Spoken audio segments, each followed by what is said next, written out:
Hello and welcome everyone to let's curious and grow.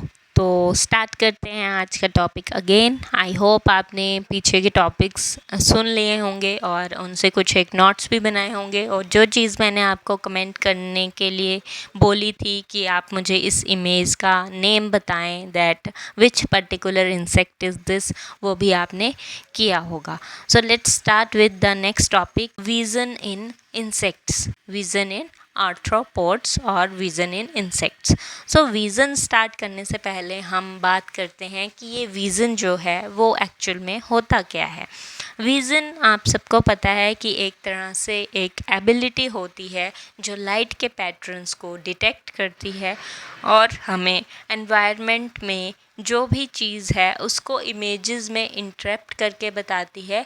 और ये organism to organism very करता है। जिस तरह से एक यूग्लिना में कुछ अलग सी इमेज होगी, स्पाइडर में कुछ अलग सी जो विज़न है वो बनेगी। और हम ये भी जानते हैं कि जो भी चीज़ हम डिटेक्ट करते हैं वो एक तरह से प्रॉपर्टी होती है ऑप्टिकल सिस्टम की।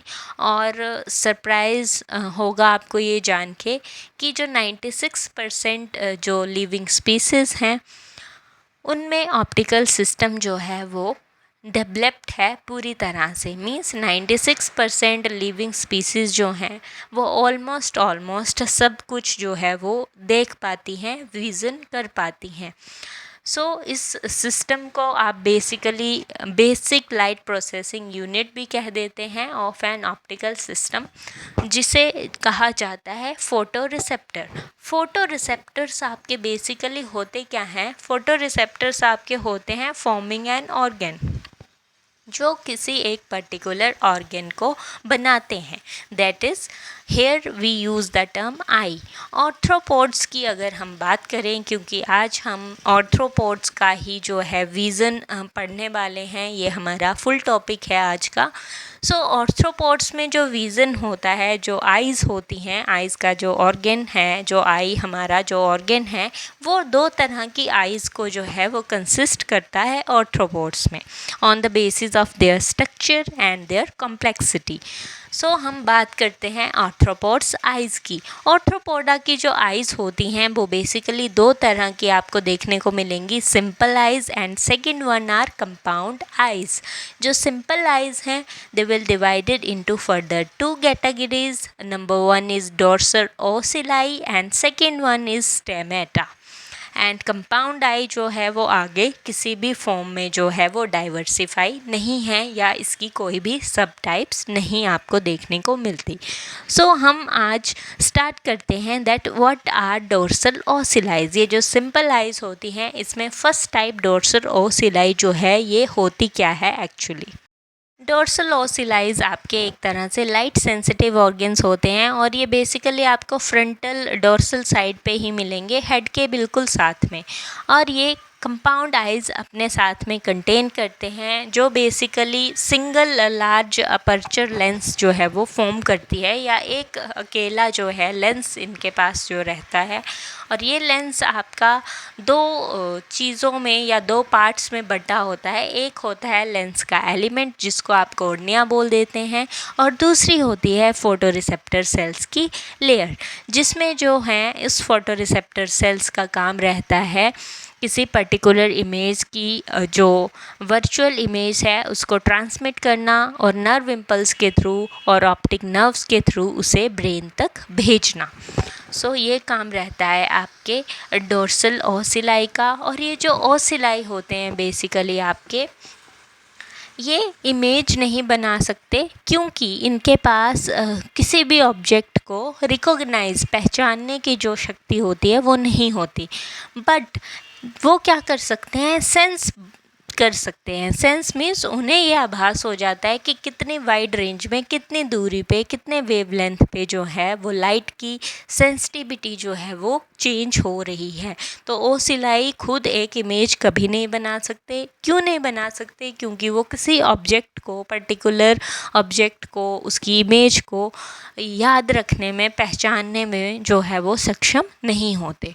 बट उनमें एक जो है वो क्विक सेंस करने की जो है एबिलिटी होती है, लाइट सेंसिटिविटी जिसको हम बोल लेते हैं। सो इसलिए हम ये भी कह देते हैं कि ये एक रीज़न है फ्लाई जो है वो उनको कैच कर सकती है with the help of only sensing of hairs they are present.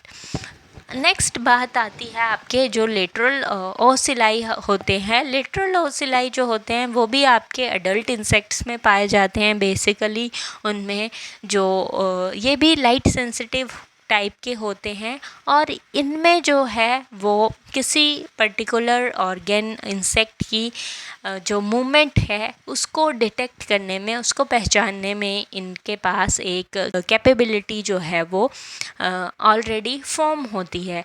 तो अगर कोई भी पर्टिकुलर इंसेक्ट है या कोई भी पर्टिकुलर जो बीइंग है वो यहाँ वहाँ अगर मूव कर रहा है तो वो उसकी डिटेक्शन, उसकी मूवमेंट को जो है वो पहचान लेते हैं due to presence of this sensitivity towards the light. Next हम बात करते हैं कंपाउंड आइज़ की, कि कंपाउंड आइज़ आपकी क्या होती हैं। तो यहाँ पे आपको ये हेक्सागनल जो यूनिट है, हेक्सागनल्स इसलिए इनको कहा जाता है। बेसिकली आप राइट हैंड साइड पे एक इमेज देख पा रहे हैं।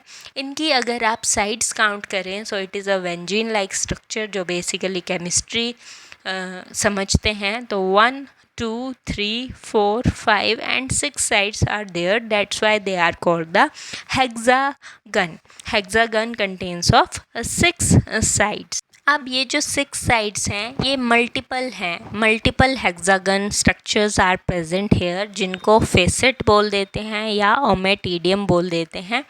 तो ये हेक्सागनल यूनिट्स बनाते हैं। यूनिट्स इसलिए बोला गया क्योंकि यहाँ पे अनकाउंटेबल है कि कितनी हेक्सागनल साइड्स जो हैं वो प्रेजेंट हैं। यहाँ पे आप देख पा रहे हैं डायग्रामेटिक रिप्रेजेंटेशन में भी ये रोड्स, कॉन्स, क्रिस्टलिन कॉर्ड और ये सब कुछ आपको यहाँ पे बताया गया है। Retinular, pigment sheath, basement membrane और nerve fibres are there. So this is the vertical section of an ommatidium, जिसको आप डिटेल में यहाँ पे देख सकते हैं कि ये किस तरह से इन्वर्टेड जो इमेज है वो बना करके देता है by using this particular parts. तो ये जो आपका स्ट्रक्चर है ओमेटिडियम का, इसमें आपके बहुत ज़्यादा न्यूमरस सेल्स जो हैं वो अरेंज्ड होते हैं सेंट्रल एक्सिस में, जो ऑप्टिकल पार्ट बनाते हैं। वो होता है आपका कॉर्निया, कोरेंजियन सेल्स और crystalline cones. So these are 4 types of this ommatidium structure is there. अब ये जो आपका कॉर्निया होता है, जो ओमेटिडियम का फर्स्ट पार्ट है, ये सबसे आउटर मोस्ट पार्ट है, आउटर कवरिंग है या आउटर लेयर है, जो ट्रांसपेरेंट होती है, पतली सी होती है और इसकी क्यूटिकल्स का फंक्शंस होता है कि इसके पास बाइकॉन्वेक्स लेंसेज प्रेजेंट होते हैं, जिसे हम कॉर्निया बोल देते हैं। अब ये कॉर्निया आपका आपने ऊपर ही देखा कि हेक्सागनल यूनिट्स में डिवाइड है, जिनको कॉर्नियल फेसेट बोल दिया जाता है। अब ये कॉर्निया आपके गिर जाते हैं जैसे ही हर एक मोल्टिंग होती है। ये दूसरी मोल्ट जब करता है कोई पर्टिकुलर लाइफ साइकिल के बाद इंसेक्ट, तो मोल्ट होते हैं। Moult mean another change in the second developmental stage. तो ये मोल्टिंग के साथ गिर जाते हैं और अगेन जो हैं वो सिक्रीट होते हैं और फिर कोरेंजियन सेल की लेयर बना देते हैं।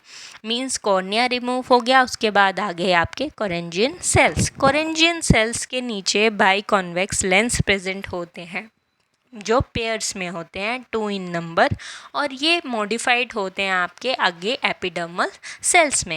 एपिडर्मल सेल्स इसलिए प्रेजेंट होते हैं क्योंकि उन्हें एक फ्रेश कॉर्निया बनाना होता है, ताकि वो कोरेंजियन सेल्स के लिए नीडफुल हों, ज़रूरी रहते हैं। अगर कोरेंजियन सेल्स नहीं होंगे तो वो कॉर्निया की जो विज़न है उसे एक्टिवेट नहीं कर पाएंगे। थर्ड जो आपकी आती है that is crystalline cone. Crystalline cone एक तरह से सेकंड लेंस का काम करती है, जिसका काम होता है लाइट को डायरेक्टली फोकस करना और उन्हें फोटो रिसेप्टर यूनिट में जाके ओपन करना।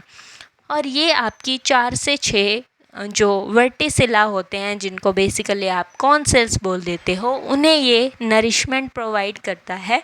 जैसे कि आपके भी टीयर ग्लैंड्स आइज़ में होते हैं जो आपकी डस्ट पार्टिकल्स वगैरह को रिमूव आउट करते हैं। सो यहाँ पे विरेटिला का या कॉर्न सेल्स का भी यही काम है कि वो नरिशमेंट प्रोवाइड करें उन्हें।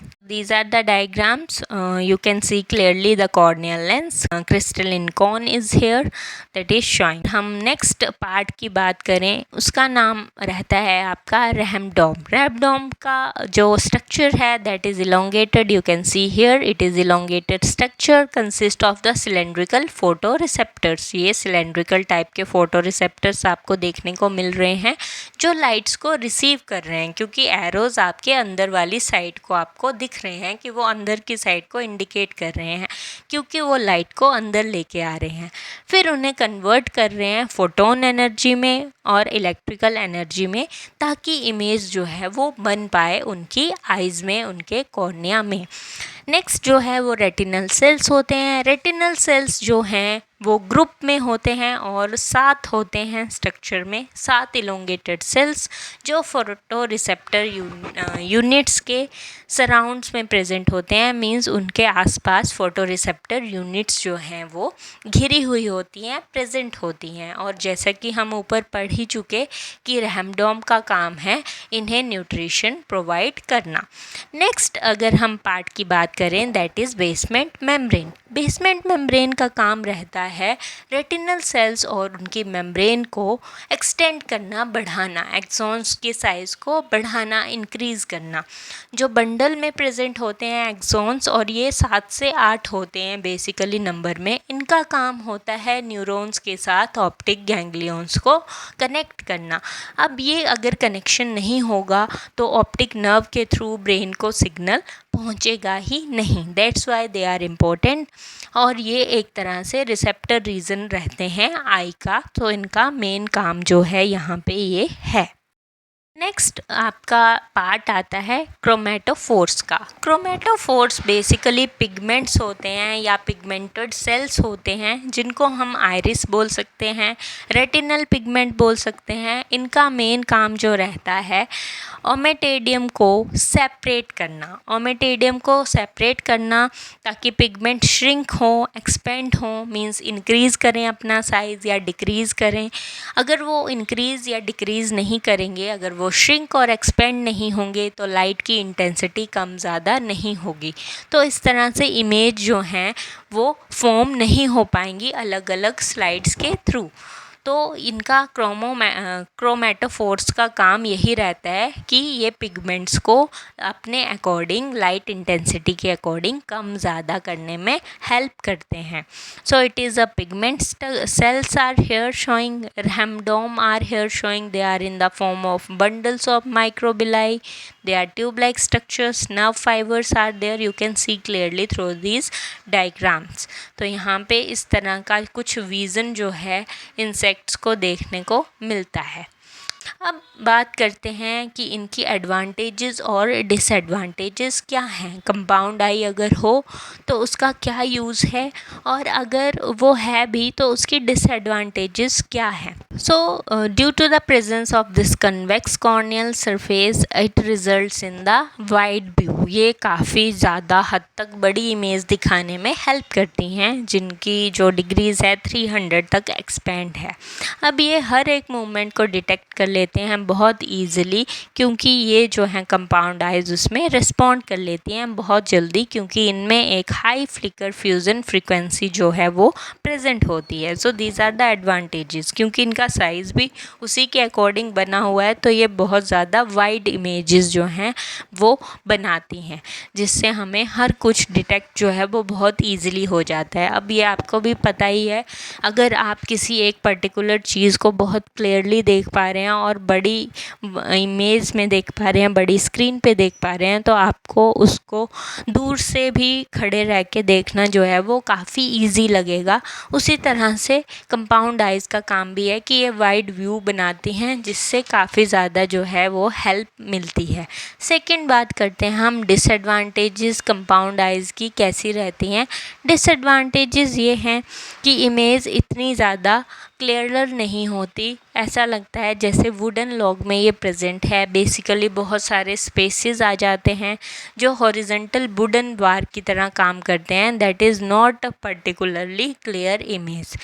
सेकंड जो डिसएडवांटेज ये है कि जो इमेजेस हैं वो इतनी गुड आप बोल सकें कि इतनी अच्छी क्वालिटी की नहीं बनती। डिस्टेंट विज़न बहुत रहता है उसमें, ऐसा लगता है कि वो बिल्कुल क्लियर नहीं है।